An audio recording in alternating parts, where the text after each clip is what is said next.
Ok, julle, vandag doen ons 'n kort bespreking oor Ester. Ehm baie uh unieke storie, maar ook 'n goeie storie oor hoe die Vader baie keer intree om mense te red in sekere situasies.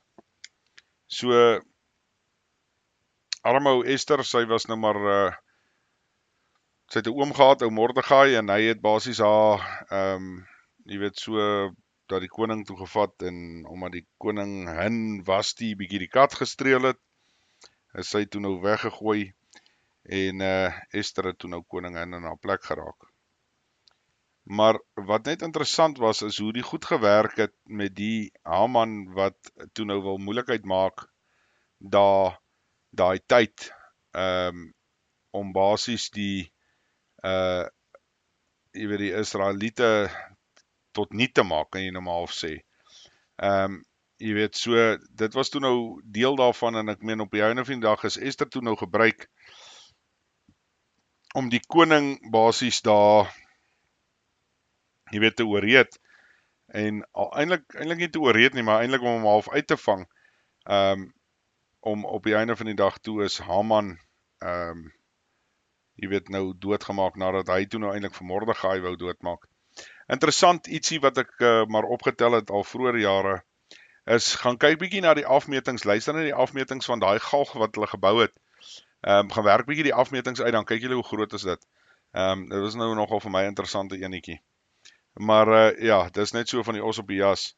Maar ja, op die einde van die dag is Ester is 'n mooi storie om te wys dat die opofferinge wat sy wel gemaak het, om op die einde van die dag dan nou wel eintlik die hele nasie kon red, om basies hulle self te kon verdedig, en ek meen, hulle het op die ou ende toe nou maar almal uitgemoor, en anyway, so hulle het toe nou nie tot niet gegaan nie, die Israeliete, wat jou maar weer wys, so wat vroeër in die boek ook maar geskryf is al jaag jy aan, jy weet, ek gaan jou uit jou landstreek uit verwyder, ek gaan jou onderdruk in jou eie land, ensovoorts, maar ek gaan jou nooit verlaat nie.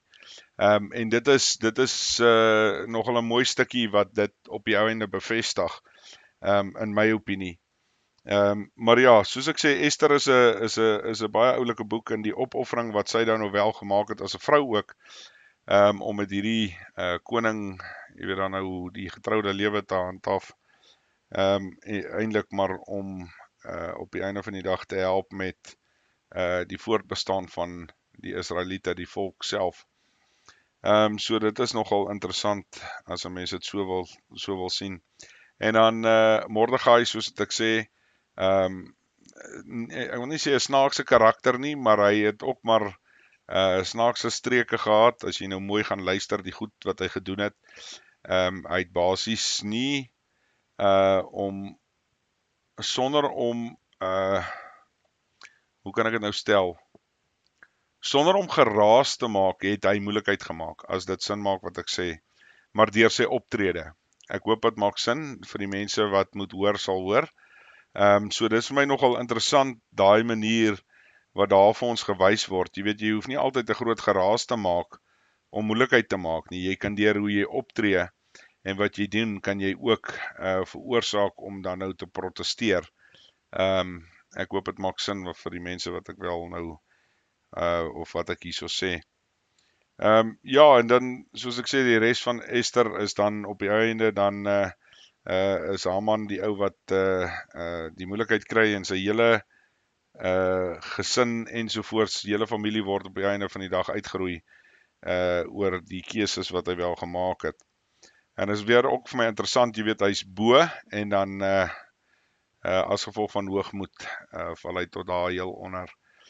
So dit wys jou dat even die heidene, as jy dit nou so wil stel, is ook maar onderdanig aan die wette van die Vader. Ek dink dis hoekom maar ook later staan, jy weet, elke knie sal buig, maak nie saak wie of wat jy is nie. Ek dink is ook nogal 'n konsep om te verstaan. Maar ja, mense, ja, dis Ester, soos ek sê, is maar 'n kort enetjie. Ester is ook nie 'n baie lang boek nie. Ek sal hierna dan doen ons Job. Nou Job sal bietjie meer lywig wees, en daar's ook, Job is vir my een van die belangrikste boeke in die Bybel. wat baie mense baie keer oorsien of misgebruik. Maar anyway, okay julle, bye.